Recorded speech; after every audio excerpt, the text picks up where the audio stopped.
Efésios capítulo 4, versículo 11, e que diz o seguinte: E ele mesmo deu uns para apóstolos, e outros para profetas, e outros para evangelistas, e outros para pastores e doutores, querendo o aperfeiçoamento dos santos, para a obra do ministério, para a edificação do corpo de Cristo. Amém? Você pode se sentar? Hoje nós estaremos tratando especificamente sobre esses versículos aqui que nós lemos, e falaremos sobre dons ministeriais. Estaremos tratando sobre os dons ministeriais. Mas antes de falarmos sobre dons ministeriais, o que é um dom? Dom é diferente de talento. Dom é uma capacitação vinda do alto, concedida pelo Espírito Santo do Senhor para um propósito. No caso aqui de Efésios, no capítulo 4, versículo 11, está listado, dependendo de alguns estudiosos, de alguns teólogos, 5 ou 4. E daqui a pouco você vai entender por que 5 ou 4 dons ministeriais. E esses dons, irmãos, eles são, esses especificamente, dons ministeriais, eles são dons concedidos à igreja, concedido a pessoas para o exercício da liderança, para o exercício do governo no corpo de Cristo. São dons específicos para o exercício do governo, da liderança, do ministério no corpo de Cristo. E qual a finalidade, qual o propósito desses dons aqui? Quais foram, e você vai entender depois por que eu estou dizendo assim, e quais são o propósito desses dons para o corpo de Cristo? A resposta está logo abaixo. Se você está com a sua Bíblia aberta em Efésios 4, a resposta está logo a seguir, está logo no versículo 12. Aliás, eu separei só o versículo 12 para ler, mas eu quero ler até o versículo 16. Qual a finalidade desses dons, dos dons ministeriais? Querendo o aperfeiçoamento dos santos para a obra do ministério, para a edificação do corpo de Cristo. Eis aí a resposta: edificação do corpo de Cristo. E a gente continua lendo: até que todos cheguemos à unidade da fé e ao conhecimento do Filho de Deus, a homem perfeito, à medida da estatura completa de Cristo, para que não sejamos mais meninos inconstantes, levados em roda por todo o vento de doutrina, pelo engano dos homens que com astúcia enganam fraudulosamente. Antes, seguindo a verdade em amor, cresçamos em tudo naquele que é a cabeça, Cristo, do qual todo o corpo, bem ajustado e ligado pelo auxílio de todas as juntas, segundo a justa operação de cada parte, faz o aumento do corpo para a sua edificação em amor. Então, o propósito de Deus: capacitar espiritualmente pessoas para exercerem esses dons, é para crescimento, é para edificação da sua igreja.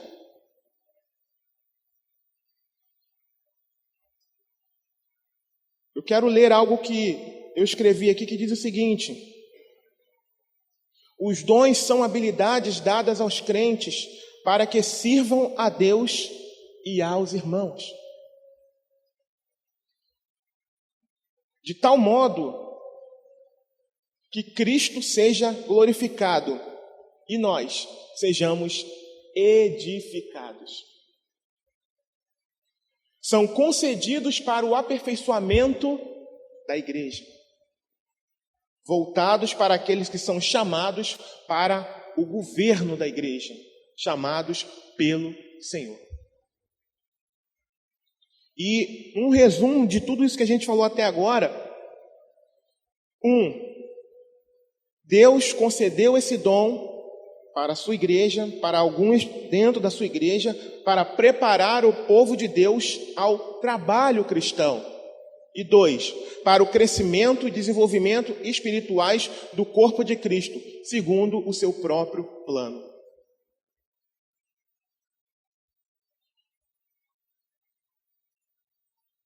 E aqui no versículo 11, Paulo começa falando dos apóstolos.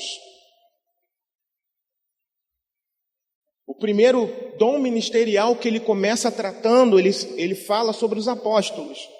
E quem eram os apóstolos? Qual era a função dos apóstolos? Os apóstolos foram pessoas, era alguém enviado em missão especial como mensageiro e representante pessoal daquele que o enviou. Em suma, o apóstolo seria missionário.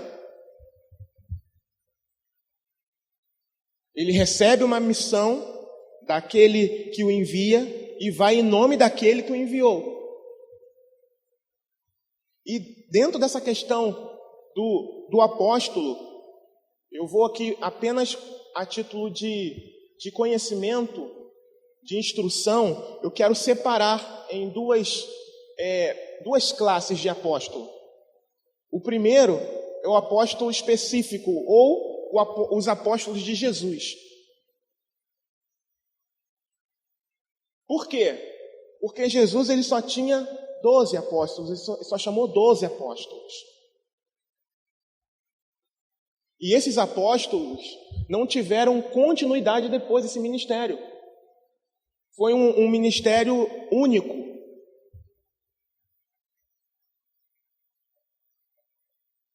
Um discípulo é um aprendiz ou seguidor, mas um apóstolo é um representante nomeado por Deus.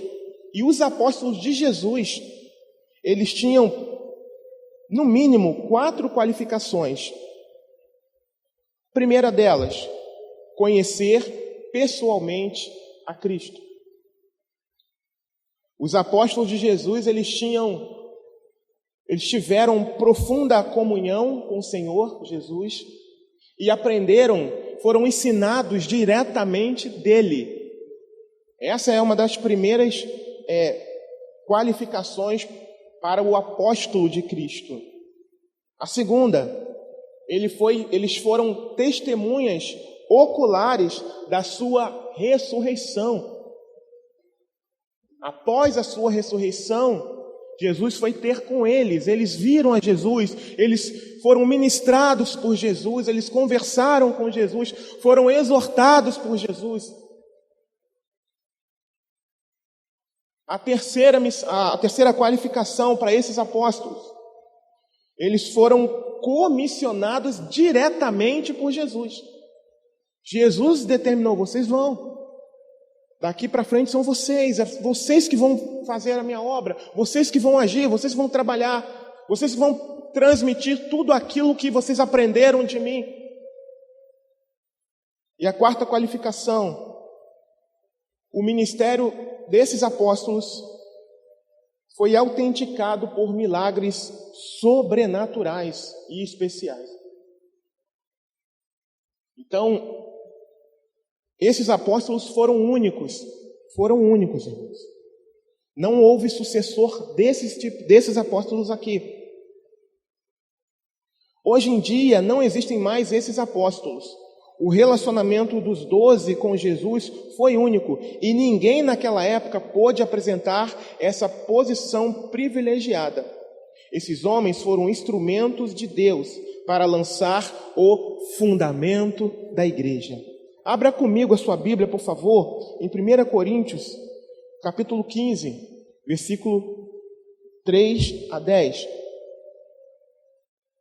E diz assim: porque primeiramente vos entreguei o que também recebi, que Cristo morreu por nossos pecados, segundo as Escrituras, e que foi sepultado, e que ressuscitou ao terceiro dia, segundo as Escrituras, e que foi visto por Cefas, e depois pelos 12. Depois foi visto uma vez por mais de 500 irmãos, dos quais vive ainda a maior parte, mas alguns já dormem também. Depois foi visto por Tiago, depois por todos os apóstolos, e, por derradeiro de todos, me apareceu também a mim, como a um nascido fora do tempo. Porque eu sou o menor dos apóstolos, que não sou digno de ser chamado apóstolo, pois que persegui a igreja de Deus. Mas pela graça de Deus sou o que sou, e a sua graça para comigo não foi vã. Antes trabalhei muito mais do que todos eles. Todavia, não eu, mas a graça de Deus que está comigo. O que a gente pode aprender nesse texto que a gente acabou de ler aqui?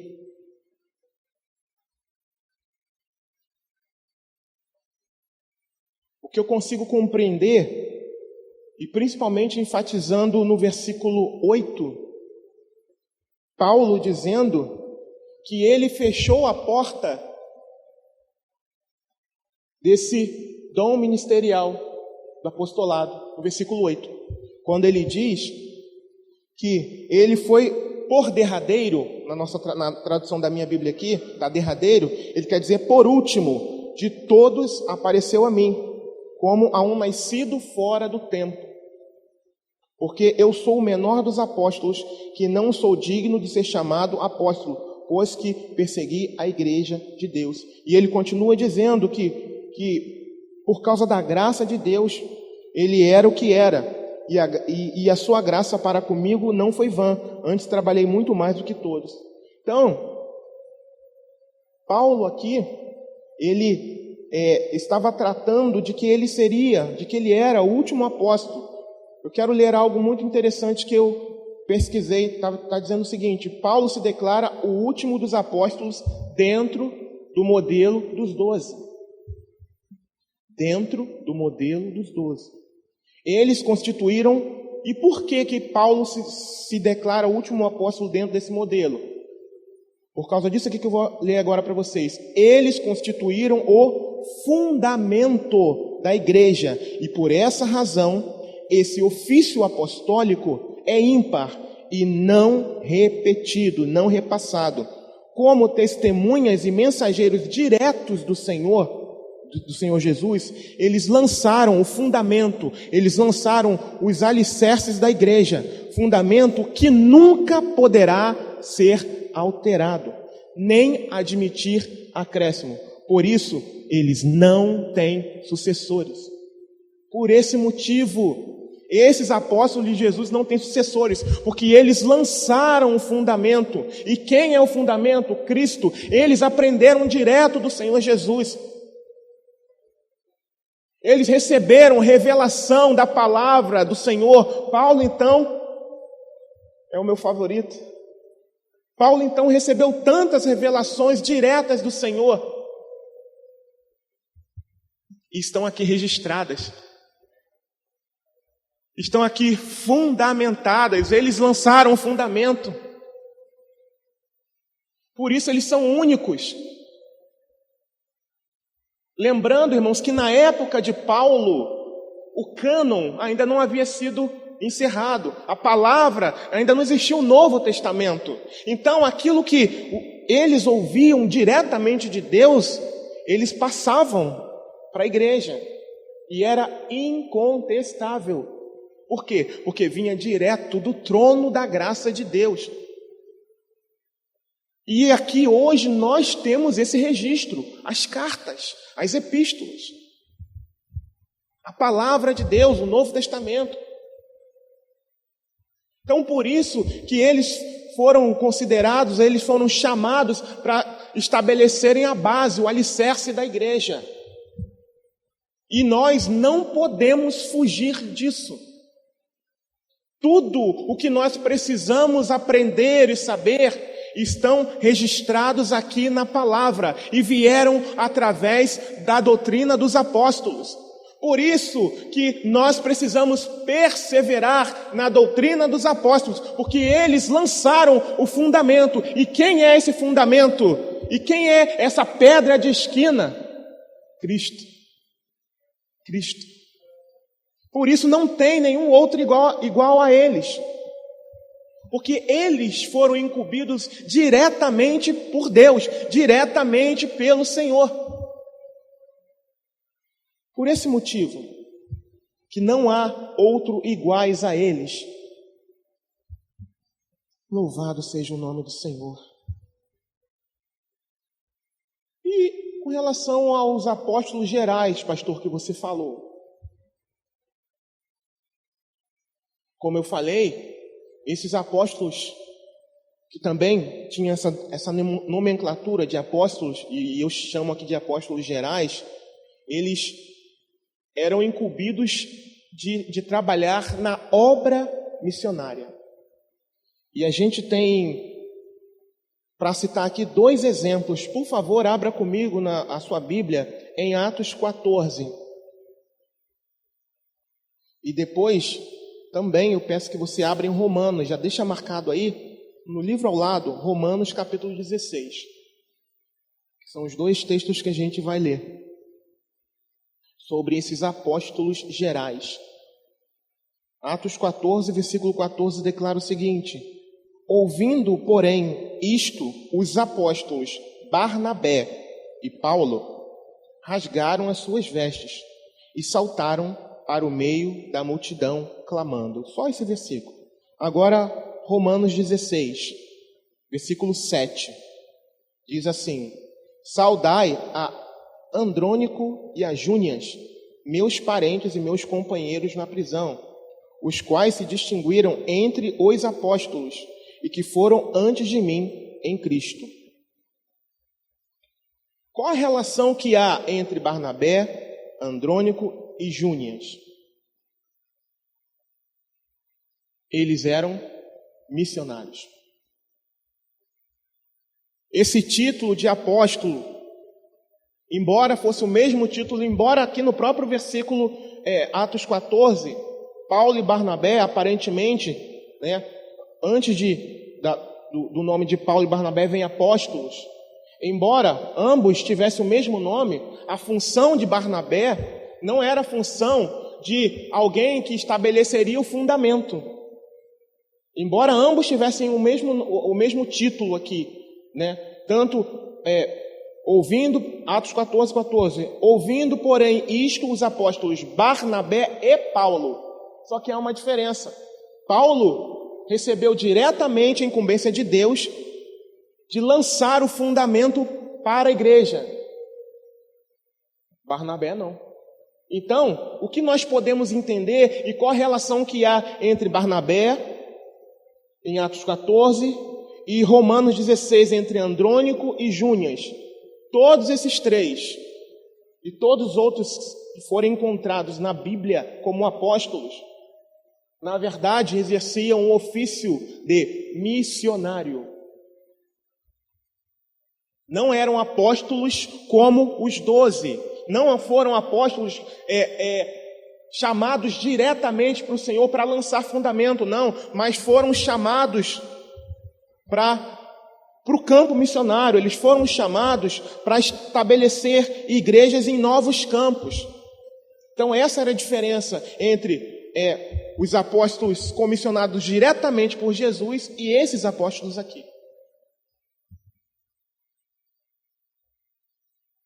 E nesse sentido geral, de apostolado geral, irmãos, todos nós fomos chamados para sermos enviados. Por isso que nós falamos que esses aqui são missionários. Todos os cristãos são enviados ao mundo como embaixadores e testemunhas de Cristo para participar da missão apostólica de toda a igreja. Hoje, uma igreja apostólica deveria ser aquela que segue a doutrina dos apóstolos, o ensino dos apóstolos, e não aquelas que dão aos seus líderes esse título.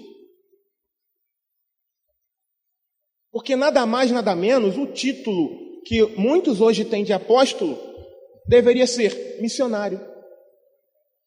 Apóstolo, à luz do Novo Testamento, foram aqueles que estabeleceram a base, que lançaram o fundamento, e somente eles.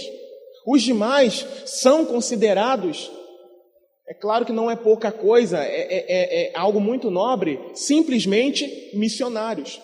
Você quer ver um exemplo disso que estou citando? Pastor Alan. Se é nesse tempo aqui, ele seria considerado um apóstolo. Por quê? Porque ele se lançou, ele recebeu um chamado do Senhor para o campo missionário. Eu não vou citar o nome dos outros casais, por questão de segurança, mas o casal que atua na Ásia, que a igreja ajuda, eles também poderiam, nesse período aqui, serem chamados de apóstolos, por conta da missão, da obra missionária que realizam no continente asiático. A mesma coisa, o casal que apoia a missão no continente africano, também poderiam ser chamados de apóstolos. Porém, esse nome, esse título, eu particularmente, eu vejo que seja mais apropriado para aqueles que lançaram o fundamento para a igreja. Foram incumbidos de lançar o fundamento da igreja. Os apóstolos que o Senhor comissionou diretamente. Os demais, missionários. Então, para finalizar essa parte dos apóstolos, então, apesar de, num sentido geral, podemos dizer que todo crente é enviado oficialmente por sua comunidade cristã local para pregar o evangelho, é um tipo de apóstolo. Essas pessoas jamais devem ser confundidas ou equiparadas aos apóstolos que lideraram a igreja cristã em seus primeiros anos. E esse é o problema da nomenclatura de apóstolo nos dias de hoje. E a impressão que eu tenho, não é uma afirmativa que eu faço, que esses homens se sentem dessa forma. Impressão, tá, irmãos? Uma opinião pessoal, que pode ser contestada, claro. Então, a impressão que eu tenho é que esses homens, muitas das vezes, que não vou dizer que sejam todos, que se intitulam apóstolo ou que foram intitulados em apóstolo, não são todos, mas eles acabam sendo confundidos com esses apóstolos de Cristo.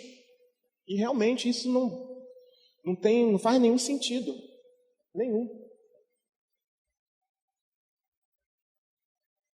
Uma vez que a Escritura foi completada e os fundamentos da igreja foram lançados, esse ofício se cumpriu ao fim da era apostólica. Eu vou ler novamente, porque eu parei na metade, então diz assim: então, apesar de num sentido geral, podemos dizer que todo crente que é enviado oficialmente por sua comunidade cristã local para pregar o evangelho é um tipo de apóstolo, essas pessoas jamais devem ser confundidas ou equiparadas aos apóstolos que lideraram a igreja cristã em seus primeiros anos. Uma vez que a Escritura foi completada e os fundamentos da igreja foram lançados, esse ofício se cumpriu ao fim da era apostólica. Então, para evitar esse tipo de coisa, qual é a nomenclatura ideal? Missionário. Simples. Evita qualquer aparência do mal, evita qualquer, espírito de soberba naquele que recebe o título. Missionário. A missão não vai mudar. Então, chama de missionário, coloca missionário. É honroso também. É honroso a cada um de nós sermos chamados pelo Senhor.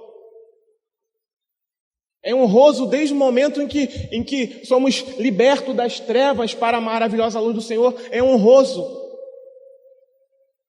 É motivo de glórias a Deus, de exaltarmos ao nome do Senhor. Que dirá o Senhor nos chamar para alguma função de governo?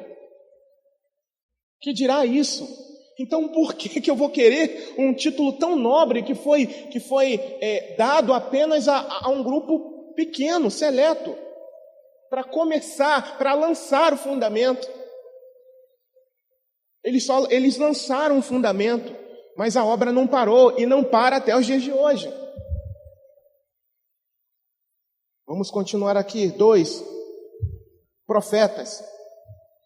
Os profetas não eram aqueles que previam, não eram apenas aqueles que previam o futuro, mas, sobretudo, aqueles que proclamavam a palavra de Deus. Eles falavam sob o impulso direto do Espírito Santo, cujo interesse e motivação era a vida espiritual e a pureza da igreja. O teor da mensagem desses profetas admoestava, exortava, animava, consolava, ensinava, edificava. Ele era uma pessoa que proclamava a poderosa palavra de Deus. E eu quero trazer também 2 exemplos disso que a gente acabou de ler aqui.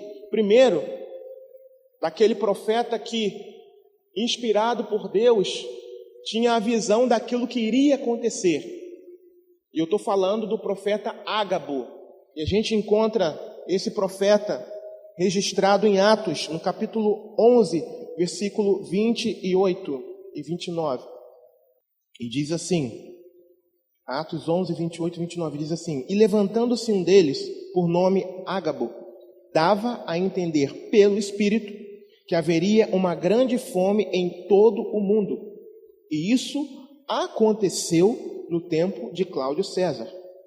E os discípulos determinaram mandar cada um conforme o que pudesse socorro aos irmãos que habitavam na Judéia.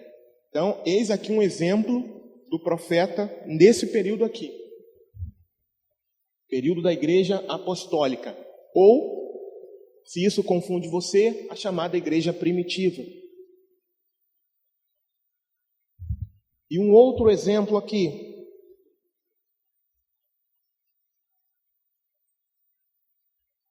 Efésios, capítulo 3, versículo 3 ao 5. Como me foi este mistério manifestado pela revelação, como antes um pouco vos escrevi.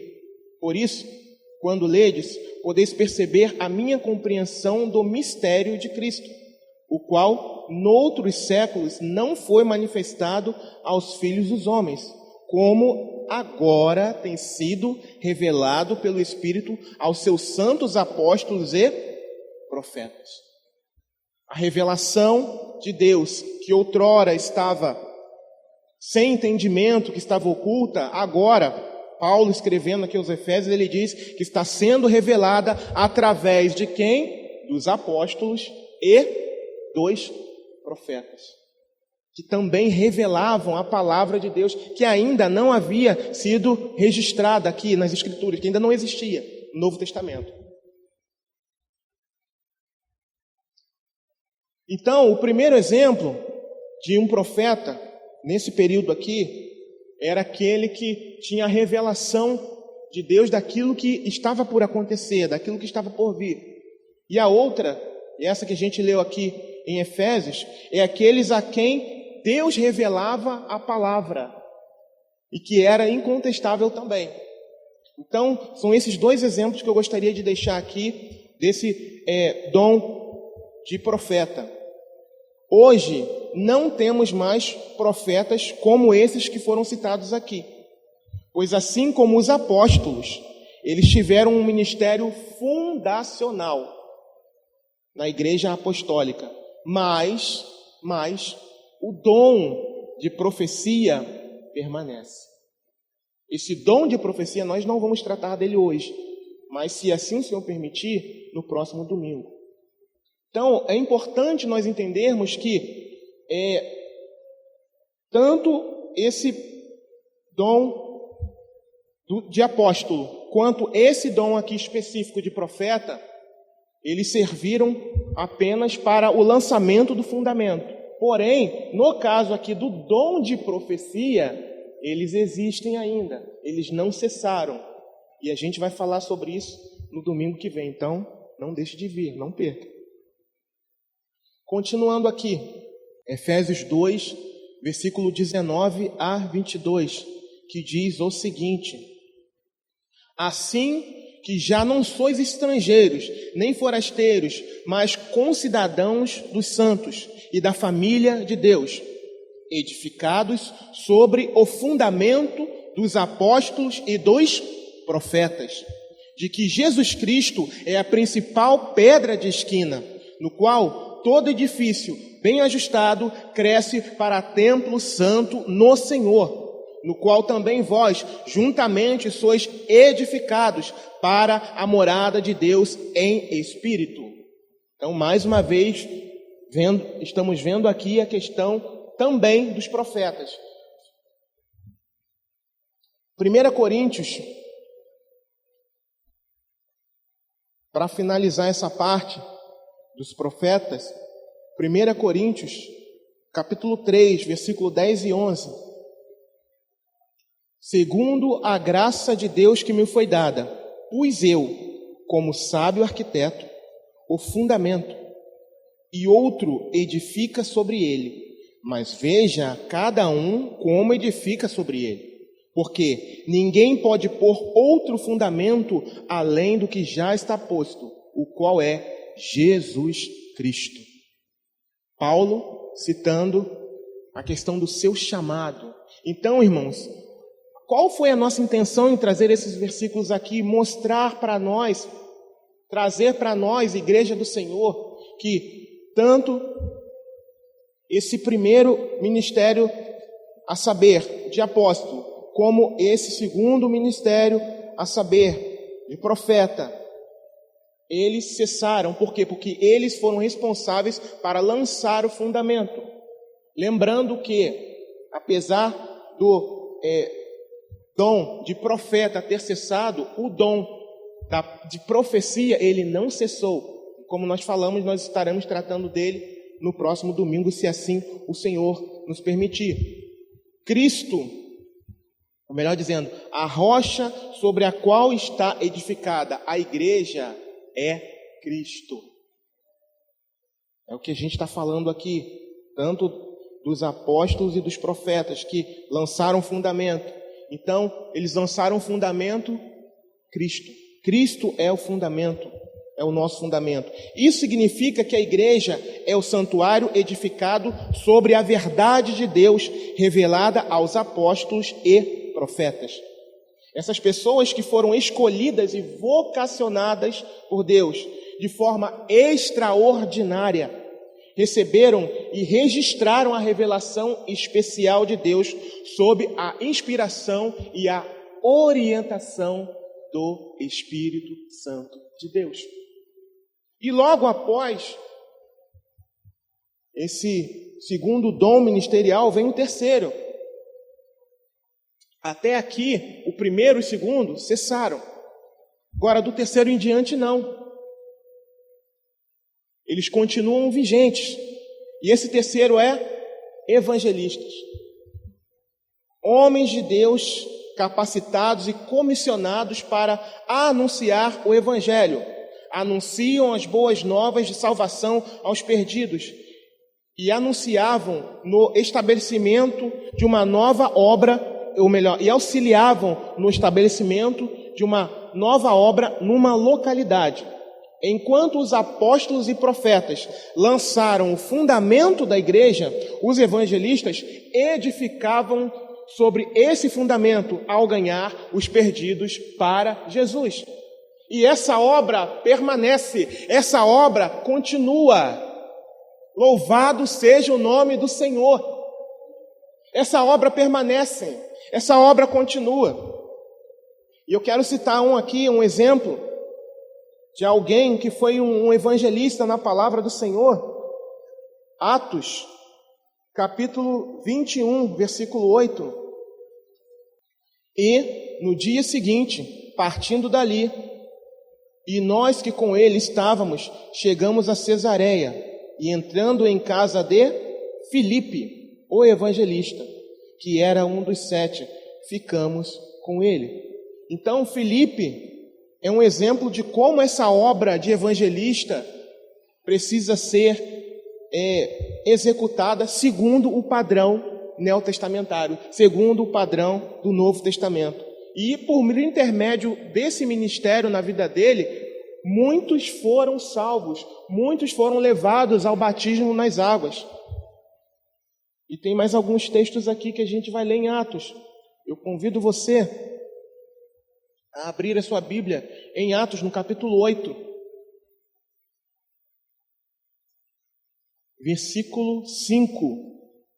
Atos 8, versículo de 5 a 8. E diz o seguinte, Atos 8, 5. E descendo Filipe à cidade de Samaria, lhes pregava a Cristo. Aleluia. E as multidões unanimemente prestavam atenção ao que Filipe dizia, porque ouviam e viam os sinais que ele fazia. Pois que os espíritos imundos saíam de muitos que os tinham, clamando em alta voz, e muitos paralíticos e coxos eram curados, e havia grande alegria naquela cidade. A obra de um evangelista: proclamar salvação, proclamar a liberdade daqueles que estão cativos, dar vista aos cegos, para a honra e para a glória do nome do Senhor Jesus. Proclamando o evangelho, os olhos são abertos, o entendimento é gerado pelo Espírito Santo, pelo Espírito da verdade, e aquele que estava cativo se vê cativo e clama por libertação, e clama por salvação, e o Senhor ouve e o salva e o liberta para a honra e glória do seu nome. Louvado seja Deus. Versículo 34 a 37 também, irmãos, por favor, do mesmo capítulo, diz assim: E respondendo o eunuco a Filipe, disse: Rogo-te, de quem diz isto o profeta? De si mesmo ou de algum outro? Então Filipe, abrindo a sua boca e começando nesta escritura, lhes anunciou a Jesus. E indo eles caminhando, chegaram ao pé de alguma água, e disse o eunuco: Eis aqui água, que impede que eu seja batizado? E disse Filipe: É lícito, se crês de todo o coração. Mais uma demonstração da obra de um evangelista. O evangelista é essencial no propósito da igreja, ou melhor, é essencial no propósito de Deus para a igreja. A igreja que reconhece o dom espiritual de evangelista e tem amor intenso pelos perdidos, proclamará a mensagem da salvação com poder, com autoridade, com intrepidez. Hoje, continuam existindo pessoas com o dom de evangelista. Porém, o fato de um cristão não possuir esse dom, preste atenção nisso, não o exclui do dever de pregar o evangelho. Não o exclui do dever de pregar o evangelho, de pregar o santo e poderoso evangelho. Isso não é motivo para que aquele que não tem o dom de evangelista apresente desculpas para a sua falta de interesse e de amor pelas almas perdidas. Não há desculpa. Ah, mas eu não tenho o dom de evangelista. Mas você foi salvo justamente para o louvor e para a honra e para a glória do nome do Senhor. Nós fomos salvos para anunciar as virtudes daquele que nos chamou das trevas para a sua maravilhosa luz, tendo ou não esse dom. Todos nós fomos comissionados. Ide e pregai o evangelho. A ordem não é um pedido, irmãos. A ordem é do dono da igreja. E quem é o dono da igreja? Jesus. Ide e pregai o evangelho. É do Senhor. Não é do pastor da igreja. O pastor da igreja apenas repete essa ordem. Mas é do Senhor. Então todos nós, se você tem, o seu coração arde. Se você tem o dom de evangelista, o seu coração queima, arde. Então, quando o pastor, muitas às vezes, nem precisa pedir, e você já vai, já se lança. E tem outros que às vezes ficam, mas eu não tenho esse chamado, eu não tenho esse dom. Mas isso não impede você de proclamar. Porque nós fomos chamados para ser luz, nós fomos chamados para ser sal dessa terra em escuridão. É a nossa função como igreja do Senhor, como a noiva de Cristo, a anunciar o Evangelho, proclamar o Evangelho da salvação, proclamar o Evangelho que Paulo disse que não se envergonhava, porque era poder e é poder de Deus e salvação para todo aquele que nele crê. É desse Evangelho que nós precisamos falar. É desse Jesus que salva, que cura, que liberta, que transforma o homem, que nós precisamos anunciar no mundo caótico, no mundo perdido, no mundo com uma inversão de valores tão grandes como nos nossos dias. Nós precisamos anunciar a Jesus, porque se nós nos calarmos, irmãos, eles não ouvirão. E se não ouvirem, como é que crerão se não ouvirem a respeito de um Jesus que salva, que transforma, que muda, que tem poder para tirar do caminho da morte para o caminho da vida, que liberta? Como é que eles vão ouvir? Nós não podemos nos calar. Nós precisamos ouvir a voz do nosso Senhor. Nós precisamos atender ao chamado que nós recebemos. Se não me falha a memória, foi Charles Spurgeon que disse: todo cristão ou é um missionário ou é um impostor. Ou a gente prega, ou estamos em desobediência ao Senhor. Essa é a nossa principal missão. Alguns têm um chamado específico para evangelista, sim. E a esses o coração arde, e nesses o coração arde. Não precisa fazer tanto apelo para que ele vá, para que esses estejam indo, tanto homens quanto mulheres. Não precisa. Mas tem alguns que permanecem estáticos, permanecem inertes, achando que não, aquilo ali é dom dele, aquilo ali é chamado para ele. Não, não, não. Não permita que isso entre no seu coração, porque o chamado, esse chamado do ir e pregar o Evangelho, não é um chamado específico como esse aqui, que nós estamos tratando hoje, de evangelista. O chamado para o ide e pregai é para todos, irmãos.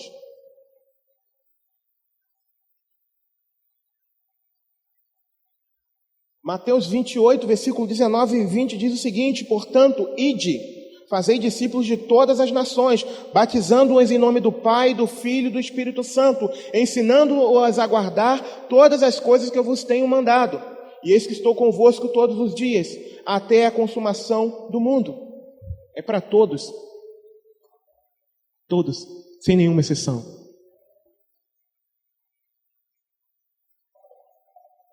Você nasceu de novo? Você foi chamado das trevas para a maravilhosa luz do Senhor? Agora é sua vez de anunciar aquilo que um dia alguém anunciou para você, anunciou para mim. Agora é minha vez de anunciar aquilo que um dia eu dei ouvidos ao que alguém anunciou para mim, que alguém falou, que alguém mostrou qual era o meu estado de perdição, o quão terrível era. O Espírito Santo me convenceu, mas o Espírito Santo usou um ser humano, um homem, uma mulher, para pregar a verdade, para pregar a palavra do Senhor. Para que esse que outrora era cego pudesse enxergar. Alguém obedeceu ao chamado que recebeu, um chamado geral. Esse chamado aqui de Mateus é um chamado geral, não é um chamado específico como esse aqui que nós estamos tratando em Efésios 4. O de Efésios 4 é específico, mas o de Mateus é geral, é para toda a igreja. Então toda a igreja precisa proclamar. Toda a igreja tem o dever de anunciar. Por que as trevas têm avançado? Porque muitos desejam ficar, ao invés de se levantar e irem. Quando nós nos calamos, quando nós não nos movemos, as trevas vão querendo crescer, irmãos. É importante nós compreendermos isso. E Deus capacita. Talvez você diga, mas eu não sei falar. Sabe sim. Você sabe conversar com alguém?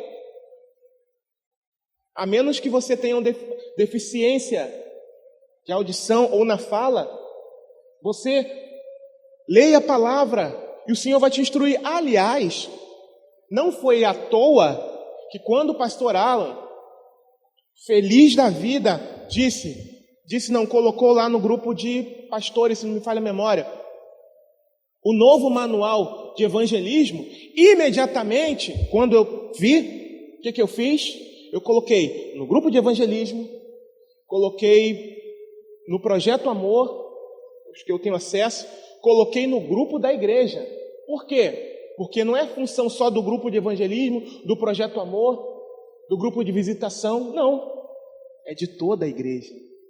E o material está lá. Ah, mas eu não sei falar. Leia o material. Pergunte, tem dúvida? Pergunte para a gente. Irmão, como é que eu faço? Como é que eu abordo? Como é que eu falo? Talvez você não vá sair como o grupo de evangelismo sai.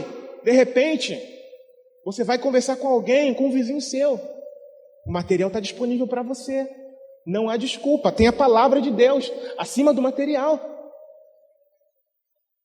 Você tem o seu quarto, que você deve entrar nele, dobrar os seus joelhos, orar ao Senhor e pedir, Senhor, me capacita para obedecer ao meu chamado.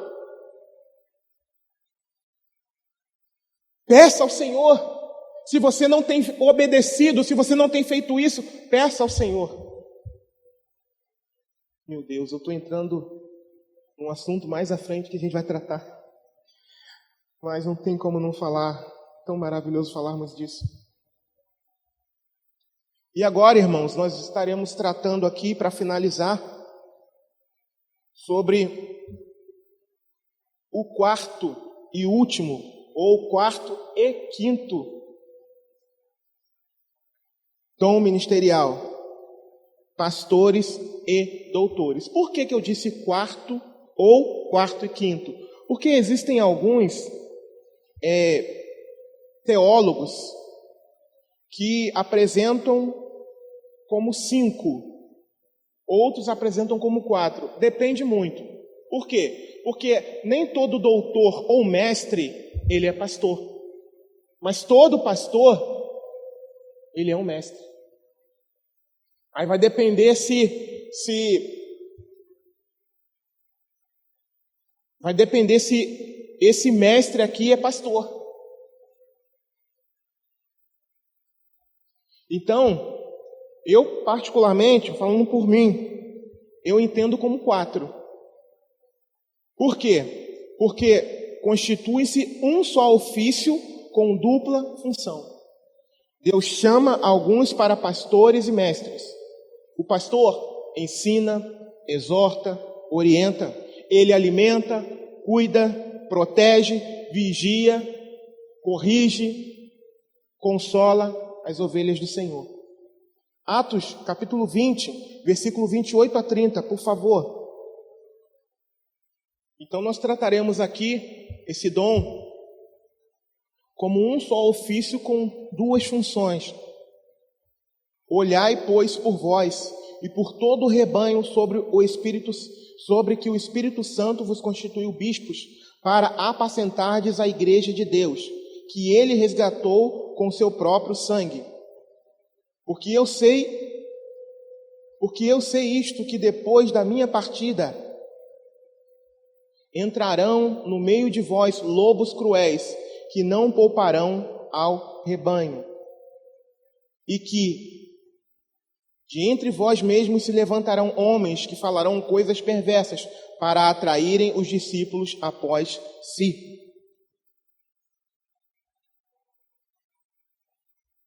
O ofício do pastor é ensinar a igreja, é pastorear, é cuidar, é apacentar, mas também ensinar a igreja sobre os perigos que existem contra essa igreja. E isso é feito por meio da palavra de Deus. A palavra é o alimento. A palavra é a vara e também o cajado que o pastor usa. Embora todo pastor deve ser um mestre, como nós falamos agora há pouco, nem todo mestre é um pastor.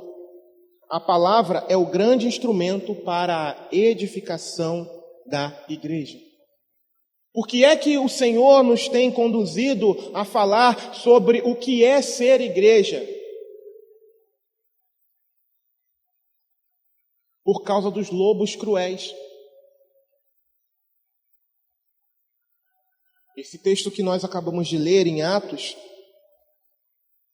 se não me falha a memória, deixa eu ver aqui, isso é Paulo trazendo um discurso aos anciãos da igreja, anciãos ou pastores da igreja, das igrejas de Éfeso, os alertando do perigo que haveria de ameaçar ao rebanho.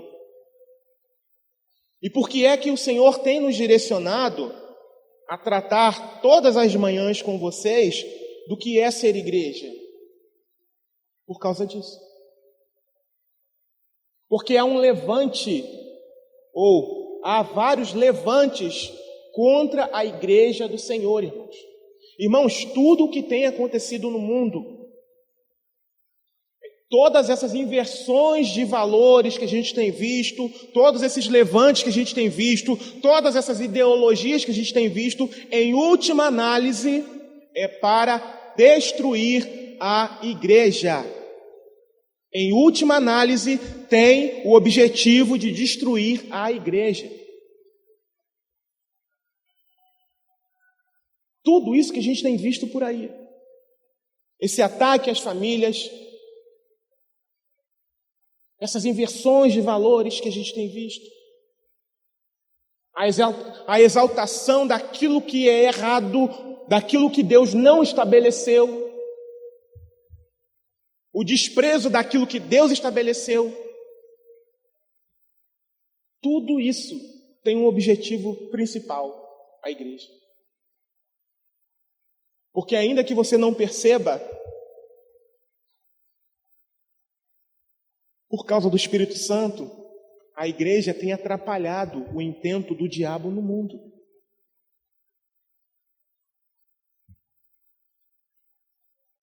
Por que eles querem destruir a igreja? Porque a igreja ainda atrapalha, porque a igreja ainda exerce alguma influência no mundo. Esse é o objetivo. Para que eles possam pecar livremente, viver dissolutamente, se rebelando cada vez mais contra Deus, eles anseiam destruir a igreja. E para que a igreja não seja destruída, cada um de nós, individualmente, como membros do corpo de Cristo, precisamos compreender que somos membros desse corpo. E precisamos manifestar com atitudes o ofício de sermos igreja, de sermos membros desse corpo que é vivo. Precisamos estar unidos, precisamos estar juntos.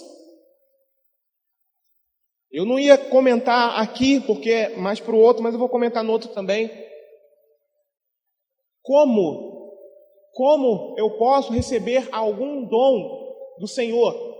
Como eu posso saber se eu tenho algum dom do Senhor? Sendo igreja.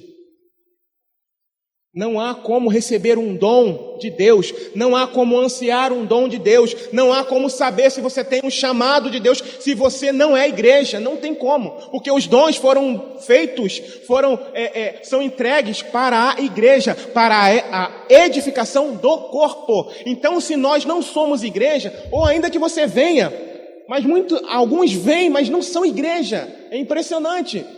Alguns vêm para cá, periodicamente, mas não são igreja e demonstram isso com suas atitudes. Não tem como receber o dom. Por isso que é importante congregar. Irmãos, não é à toa que o nosso pastor abriu mão de um trabalho aqui, local de 20 anos. Não é à toa. Não é à toa. Deus nos chamou para uma missão maior.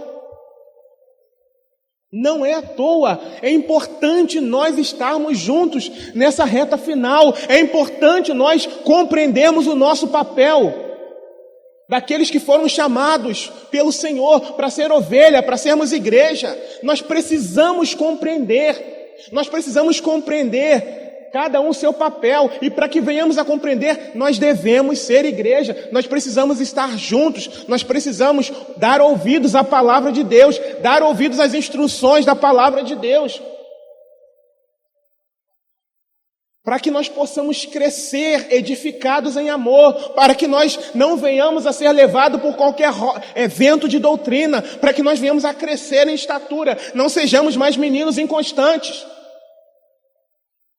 Esse é o motivo, irmãos, da gente estar falando, estar tratando do que é ser igreja, domingo após domingo. Para que nós venhamos a amadurecer no Senhor, para que nós venhamos ansiar os dons e buscar por esses dons que a gente tanto precisa nesses últimos dias. Para que nós venhamos a ser cheios do Espírito Santo de Deus e buscar por Ele. Busque pelos dons em nome de Jesus. Talvez você não vinha com essa prática, não tinha ideia. Poxa, você precisa buscar. Quem concede é o Senhor. Mas você e eu precisamos buscar.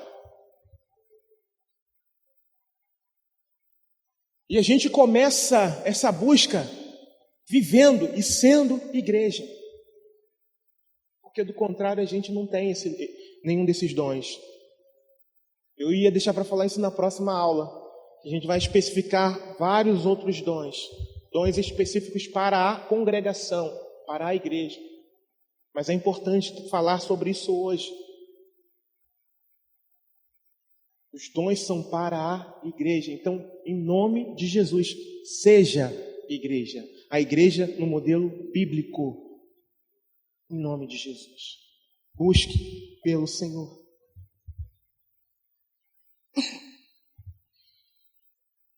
Então, como nós estávamos falando aqui, tratando aqui de Atos 20, 28 a 30, Paulo advertiu a esses anciãos, a esses pastores. E quero lembrar aos irmãos que o título aqui, bispos ou anciãos, também dizem respeito ao apacentar a igreja do Senhor, ao apacentar as ovelhas. Logo nós podemos entender que são pastores, embora na sua tradução possa estar também anciãos. Na minha está bispos. Então, Paulo fala, lobos cruéis, e que, olha só, que não terão pena, que não pouparão ao rebanho.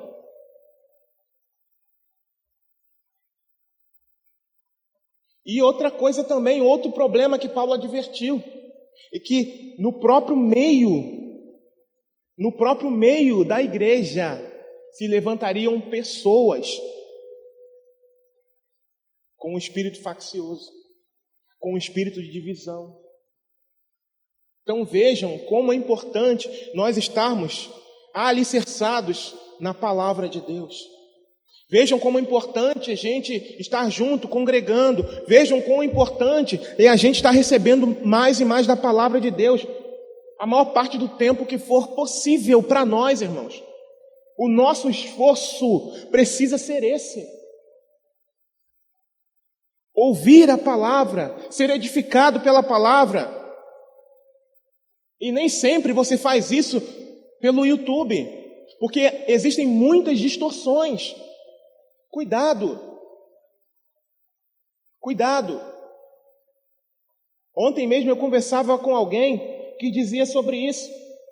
Dizia ter percebido que alguns amigos estavam sendo muito influenciados por mensagens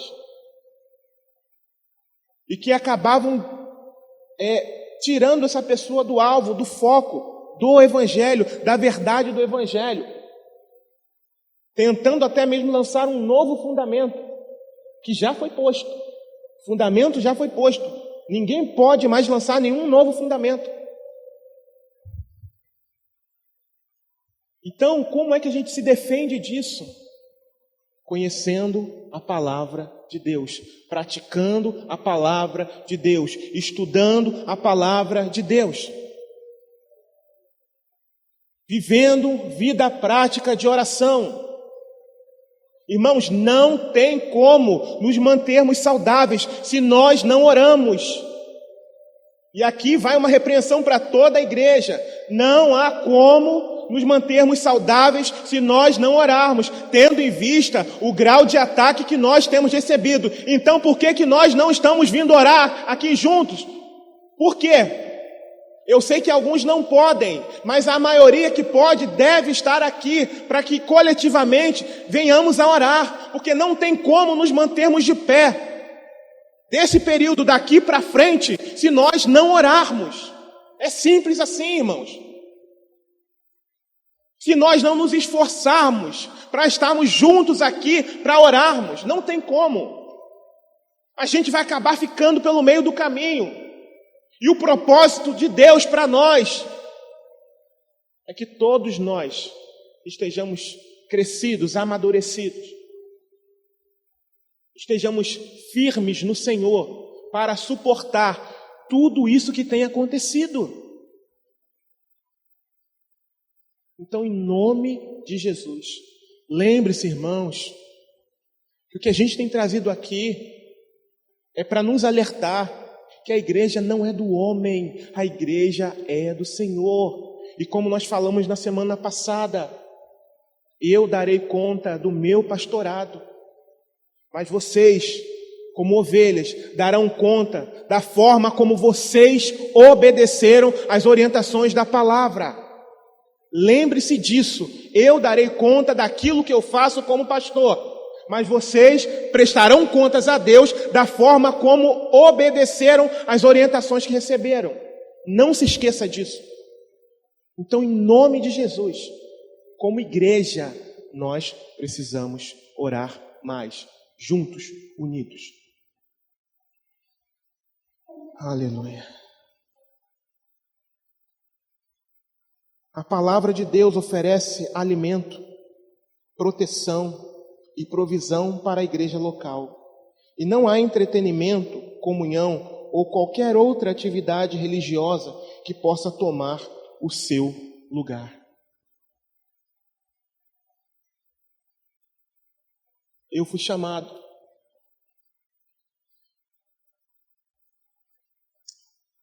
Confesso que esse chamado não é fácil.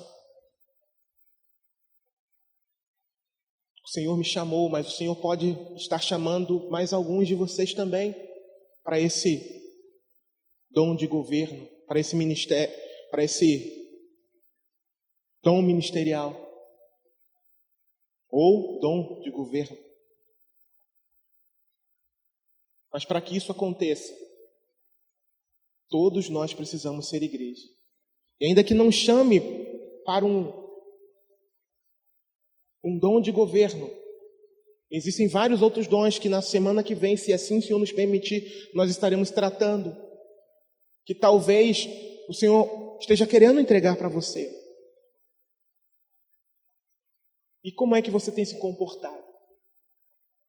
Como é que eu tenho me comportado?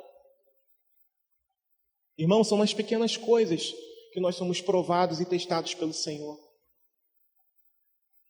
Nas orientações que a gente dá, que a gente traz, orientações que não fogem à palavra. Então é muito importante que nós venhamos a ser a igreja que o Senhor Jesus deseja. E aprove ao Senhor querer usar um vaso de barro para dizer para vocês que nós precisamos ser igreja. Para dizer para cada um de vocês, de nós, que nós precisamos nos posicionarmos, tomarmos atitudes de alguém que é esse membro desse corpo que é vivo. Cada um de nós, individualmente, somos membros desse corpo que é vivo.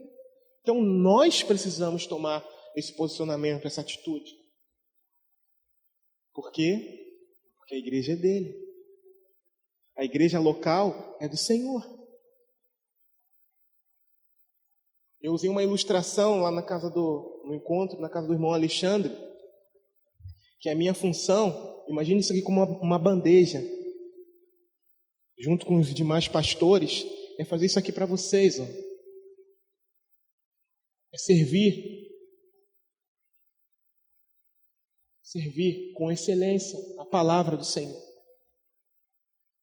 É trazer aquilo que o Senhor dar ouvidos à voz do Espírito, é ensinar, é corrigir, mas é importante que vocês possam dar ouvidos, para que nós sejamos uma igreja forte.